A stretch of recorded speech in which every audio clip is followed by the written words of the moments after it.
We're starting a thing called Off the Cuff. Cooper and Company's Off the Cuff. And what that means is we're going to be talking with folks off the cuff, folks that you know or grew up with that are relatively well known or used to be in the Alabama, Southern Tennessee area, especially here in North Alabama.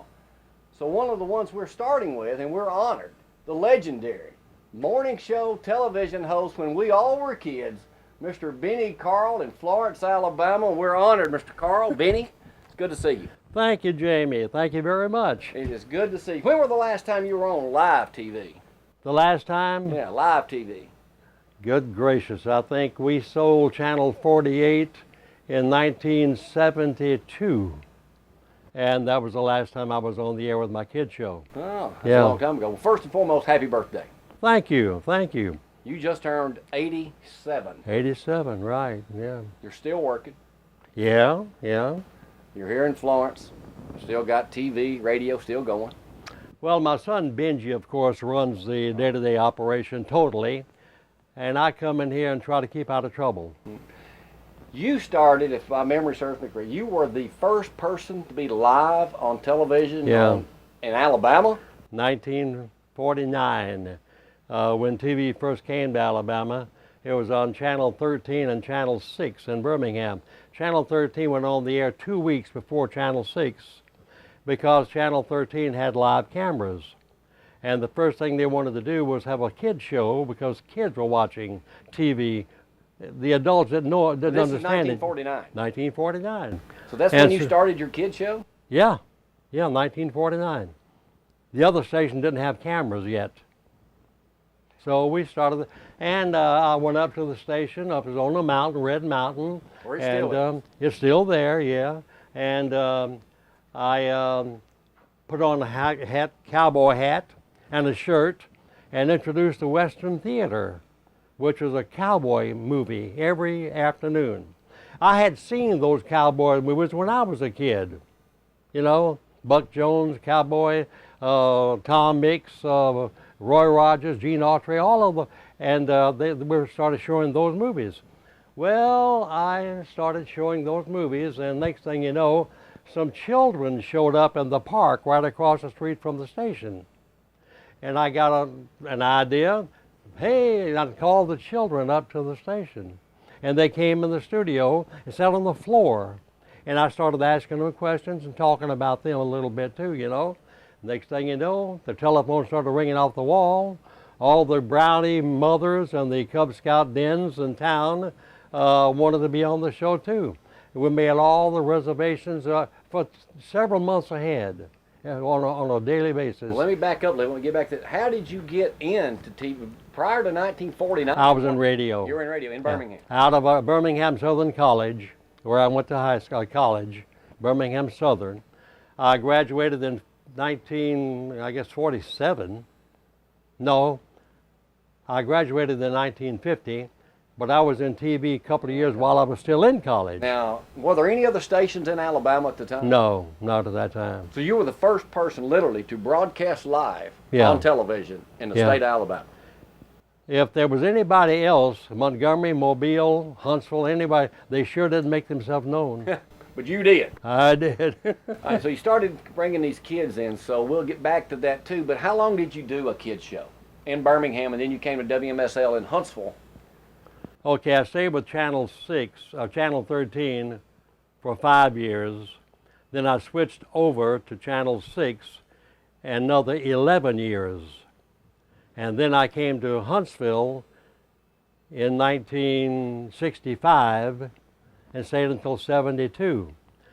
So what became a local program in Birmingham became the longest running local TV show in America.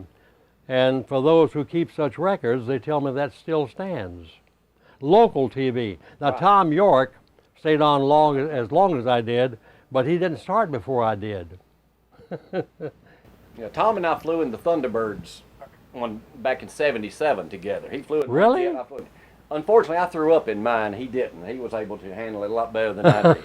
So when you started, you were doing the Westerns, which Westerns are even big now. We still run the Rifleman, Hopalong, Cassidy, and stuff like that. I was in the Rifleman. I'm going to get to that in a second.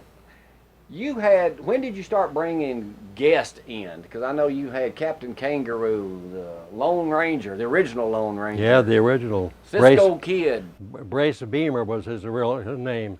The original radio Lone Ranger.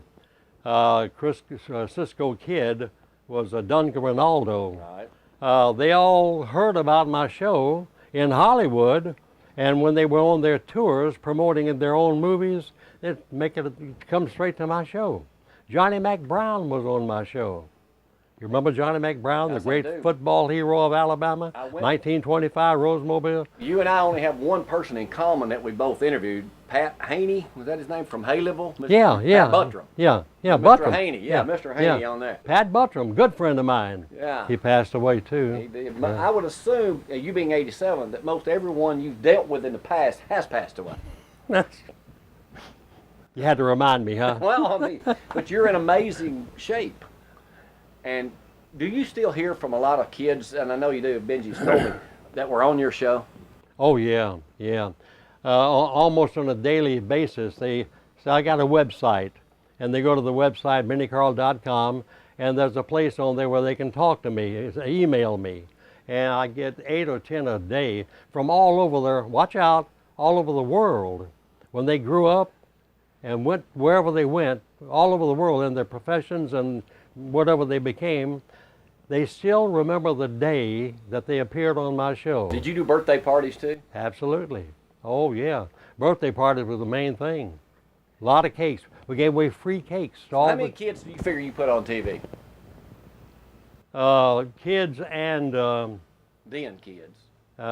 kids and guests too. Around close to 500,000, about between 400,000 and 500,000. So the kids over the years. The kid thing started getting bigger and bigger. That's right. Birthday party. Yeah. Stuff like that. Did you ever run out of anything to talk to kids about? No. You talk to the children. They brought up the subject. I didn't make it up. Whatever they said to me is what I carried on. It's like I'm doing with you right now. And you did the Circle 6 Ranch, which you have it here still on your desk, the original. Yeah. So were you a cowboy? I was a cowboy. Now I know you used to be in a big band. Yeah. And you've got a whole thing up here, big band. You were a drummer? I was a drummer. Yeah. So you've always sought the limelight? You're an entertainer. Yeah, I guess so. Yeah. My 2 brothers became engineers. They were smart, much more intelligent Probably than me. boring though. Huh? They were probably boring. Well, one was younger, one was older. My brother Fred, who passed away about 3 years ago, became one of the engineers with Dr. Von Braun. As a matter of fact, he was one of the engineers that got us on the moon, my brother Fred. And my brother Frank is also an engineer. He'd worked on the same projects, but they were both more. I couldn't handle that much math when I was in college. So I took a radio, I just chose it. I was a big band drummer, and I wanted to be another Gene Krupa or Buddy Rich.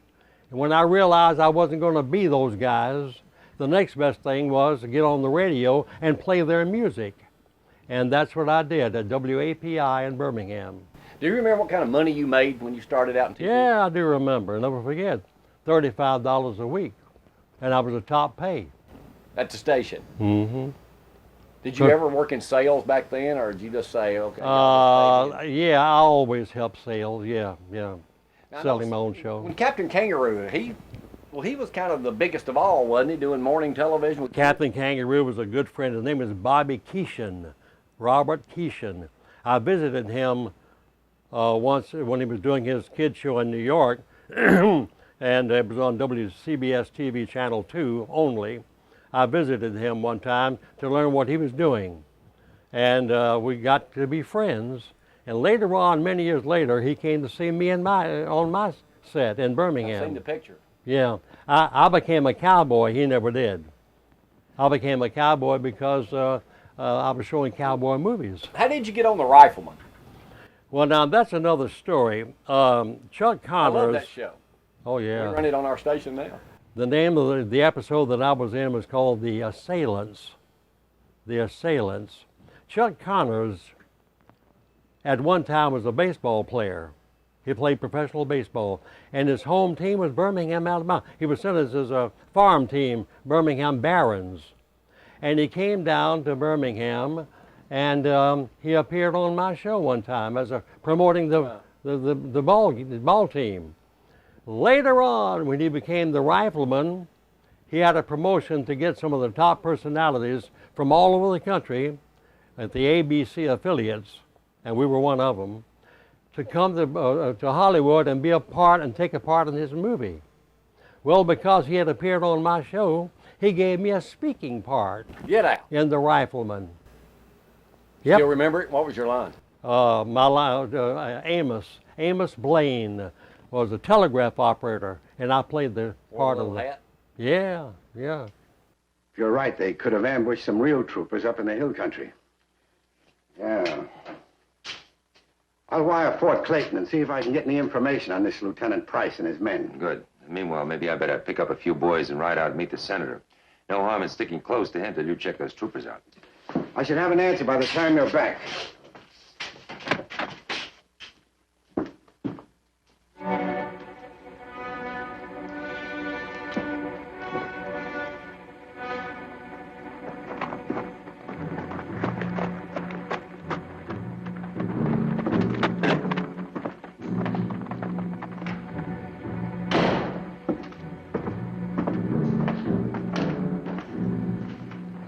Howdy, Amos.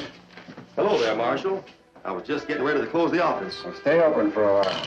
Yeah. Get that through to Fort Clayton. I'd like an answer as soon as possible. Well, let's see what you have here, Marshal.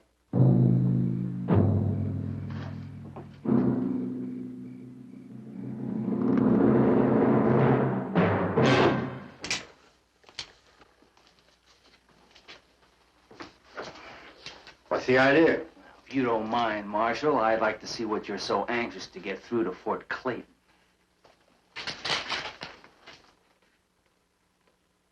Now, how'd you know? I didn't until just now.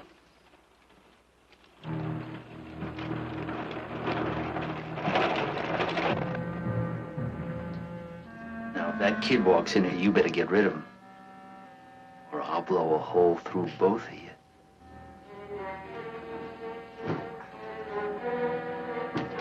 Hello, Mike. I was just going into your office. I thought your pa told you to go home. But, Mike, he said... You don't listen to anybody, do you?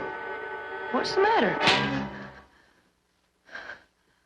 Now go on home, Nils. You hear me, Nils? Go home.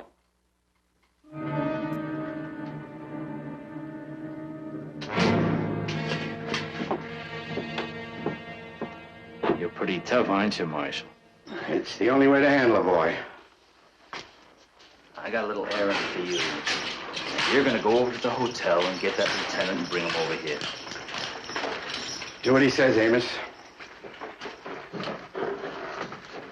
Now, if you stop to talk to anybody, this town's gonna have a dead lawman on its hands.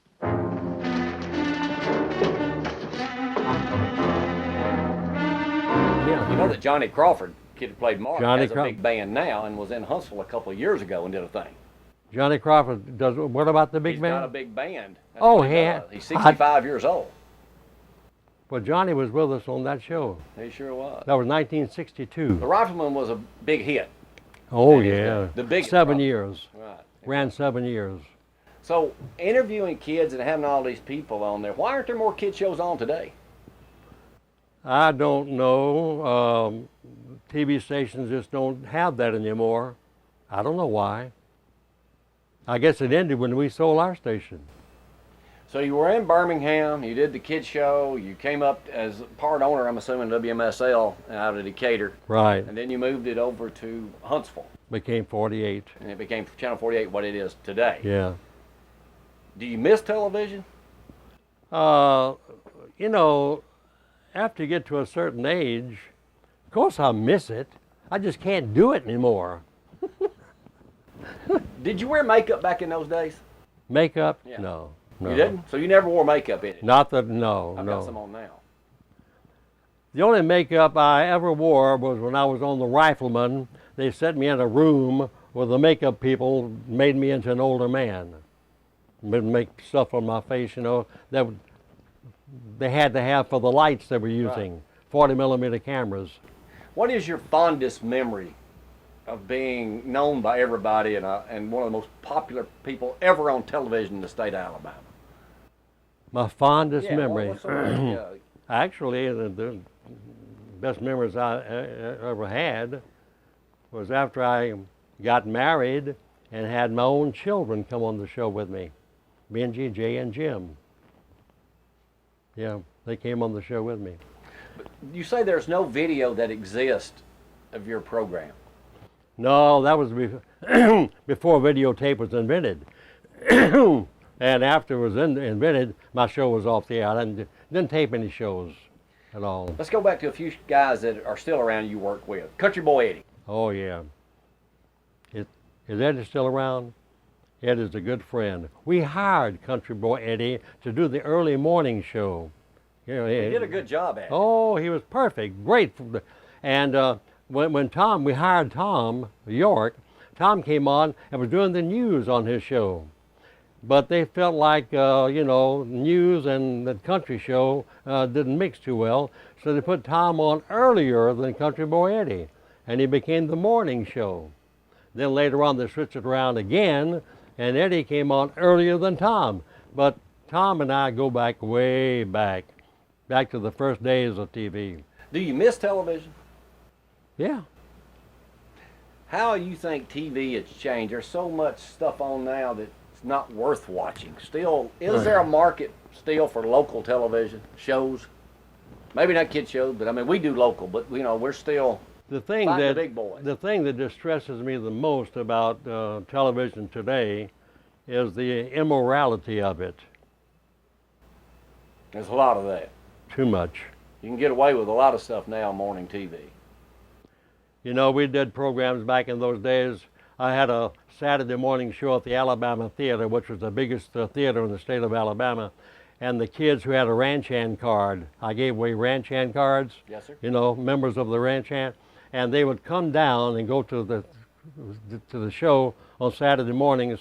Mothers and dads would park their cars and just drive up to the theater and unload child after kid after room, thousands of children every Saturday morning. And I was told the other day, they remembered, that lady who wrote to me on my email, said she remembers bringing her own children down there. She was an old lady now, my age. She said, I couldn't imagine that they would ever be in harm's way to take my children down to such an event and drop them off and leave them. But they were never harmed. And she said, that's a compliment to your kind of It leader. is in this day and time. Yeah. It is this day and She time. couldn't imagine doing that today. How did you open your shows? What was your spiel? I had You a opened- horse, came from, horse's name was Ranger. You're talking about a stick horse. Yeah, a real live horse, we filmed it. The little horse. Was he a big horse? Yeah, a real You horse. had him on there every week? Well, he was a film. Okay, you filmed that part. Yeah, the How film. did you open your show when you came out live? You had an open, you came on, what would you say? Hi there, boys and girls, and then holla, hi, Benny, what time is it? Time for the Circle 6 Ranch, Ray! Every day. Ad-libbed everything. Oh, yeah. Oh, yeah. They had no scripts. You don't have a script, do No. you? No. I hear it. That's right. That's right. TV's changed a whole lot. Well, you've done a great job with it. Great job. Carrying on the ad-libbing, live, local programming. Marvelous. Keep it going. I want to tell you one more thing that you mentioned to me. Now, you came to me for a job one time, long time ago. You were mean to me. Huh? You were mean to me. I wasn't mean to you. I may have seemed like it, but I sure did. we had a contract to sell the TV Right, station. you told me that later. And I couldn't Right. hire anybody or fire anybody. But that was not the real reason. The real reason was I couldn't afford you. Well, I was just out of college. You actually remember meeting me back in 72 or 73, whenever it was? That one time when you yeah, I'll came give to, them one time. I went to all 3 stations every week. yeah, You know, around trying to like get a that. job. Trying to get a job and still doing it, but maybe I should have done something else. But it's worked, you know, I loved it. Still do. I had a lot of understanding about people who were going out looking for a job, wanting to create something, and that's what you were doing. Trying to. A lot of us in the TV business get egos. And I've talked to people that say that Benny Carle was hard to work with. Did you ever hear that? Yeah, yeah. They have never explained that, but I think it's true. But you wanted it done your way. Wanted what done my way? Your show. That's true, yeah, yeah. So you worked with Mac Bramlett. Mac was a good friend, yeah. He was an engineer. I worked with his brother Danny at Educational TV Oh, really? back in those days. Mm-hmm. If you came back on TV today and had your own show, what type of show would it be? If I came back on today, If you did your own show today on 613 or even with us, what kind of show would you want to do?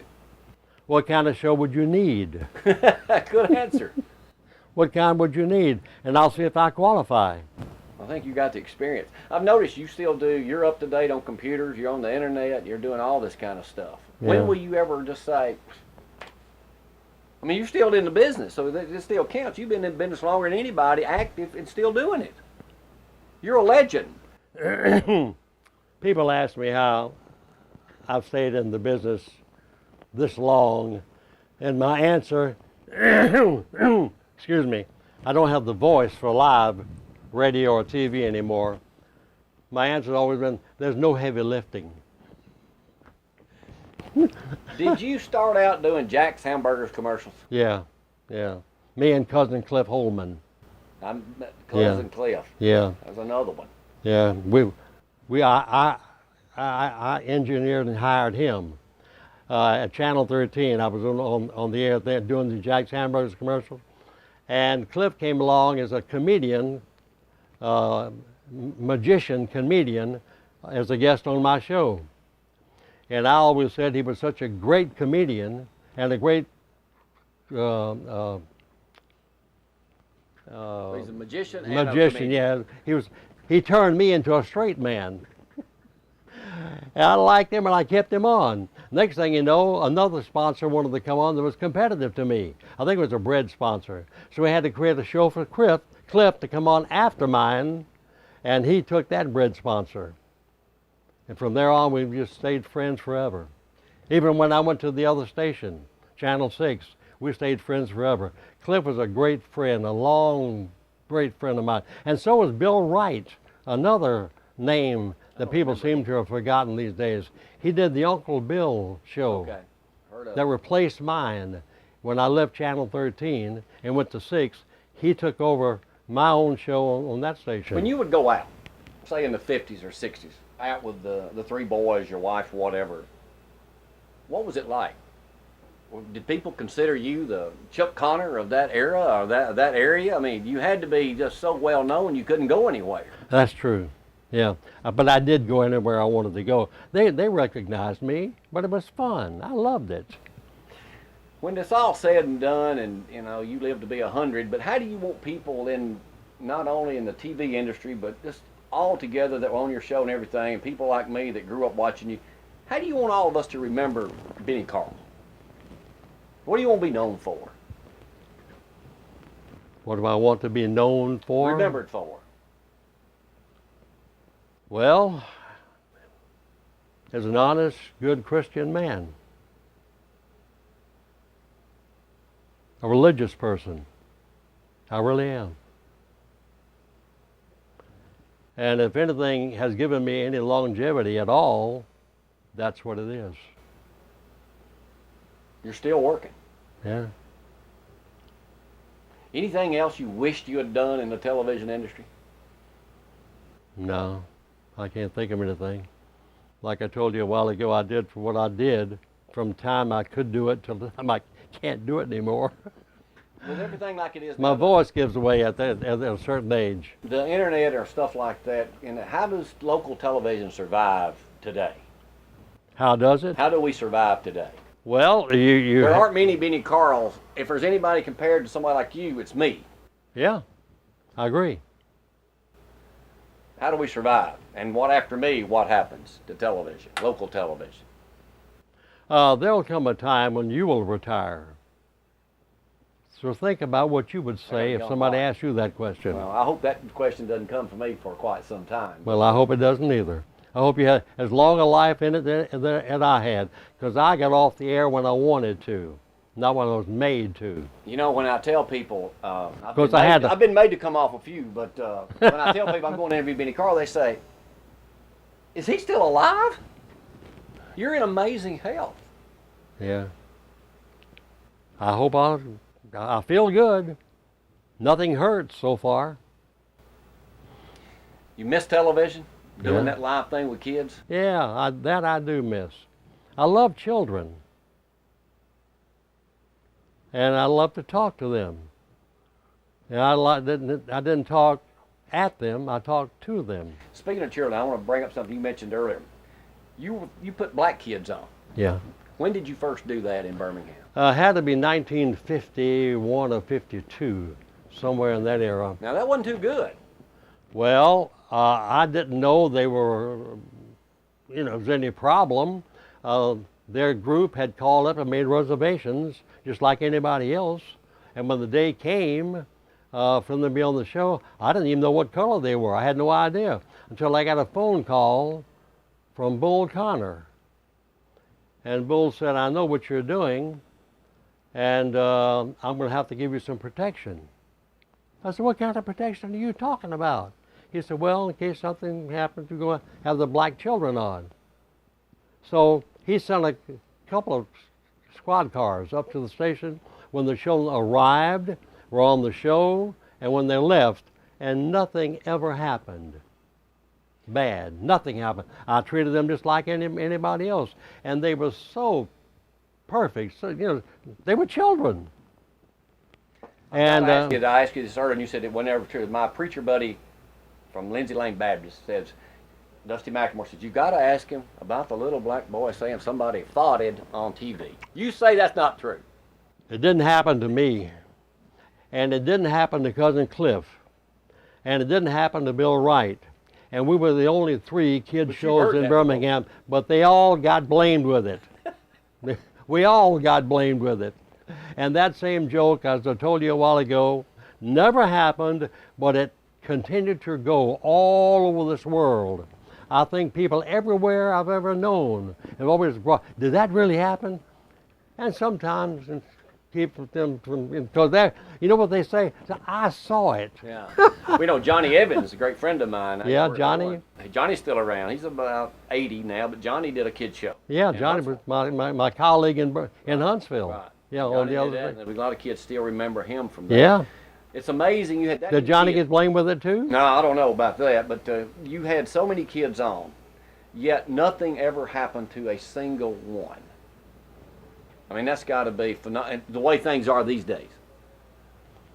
Nothing bad ever happened at all, because I take things in stride. Excuse me again. I took things in. Let me tell you one thing. I was sitting between 2 sisters. All the risers were full of children. And the camera was on us, and I was talking to this sister and that sister. And this sister over here, young girl, 6 or 8 years old, said, "I got to go to the bathroom." I said, "All right, honey, go right down here and take the left, or take a right, and go to the first door on the left, and there's the bathroom. Go right ahead." And she went, "No problem. Children have to go to the bathroom. Well, what's the big deal?" So I told her how to get there. And the sister next to me said, "She's got kidneys."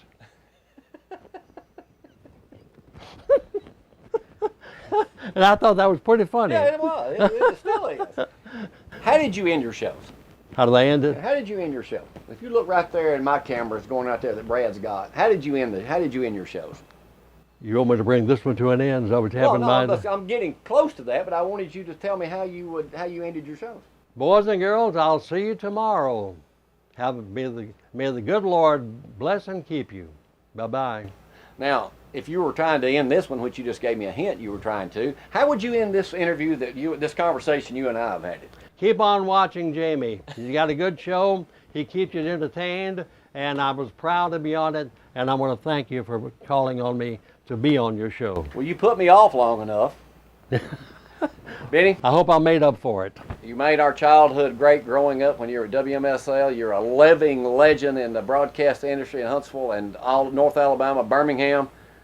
And thanks for being part of our Off the Cuff. You are truly a living legend. I want to say that despite not hiring me when you had an opportunity, but I understand now, and we just want to wish you the best of life, and thank you for being part of ZTV and our Cooper and Company Off the Cuff interview. You are truly a great person. Thank you, Jordan, Jamie, and Yes, God sir. bless you. Thank you. All right.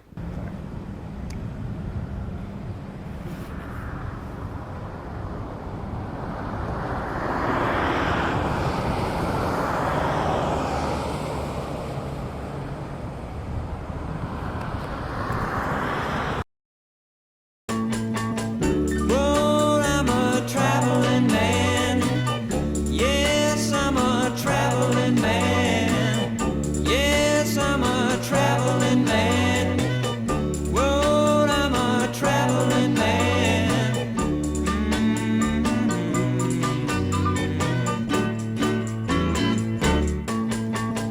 Well, I'm a traveling man. Yes, I'm a traveling man.